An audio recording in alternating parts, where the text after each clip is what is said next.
রাজনৈতিক দল হিসেবে জামায়াতে ইসলামীর বাতিল হওয়া নিবন্ধন ও প্রতীক ফিরে পেতে আপিলের শুনানি শেষ হয়েছে। এ বিষয়ে আগামী 1 জুন রায় ঘোষণা করবেন সুপ্রিম কোর্টের আপিল বিভাগ। আজ বুধবার দুপুরে প্রধান বিচারপতি ডক্টর সৈয়দ রেফাত আহমেদের নেতৃত্বে 4 সদস্যের বিচারপতির আপিল বিভাগের বেঞ্চ রায়ের জন্য এই দিন ঠিক করেন। অর্থাৎ বিচার বিভাগকে রাজনীতি একটা হলো জামাত ইসলামীর নিবন্ধন।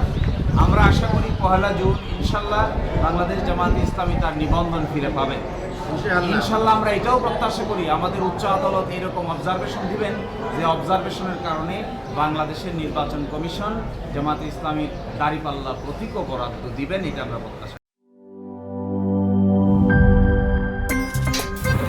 আমার একটা স্মার্ট সিদ্ধান্তে 25% গ্যাসের খরচ কমেছে। ভাবছেন কিভাবে?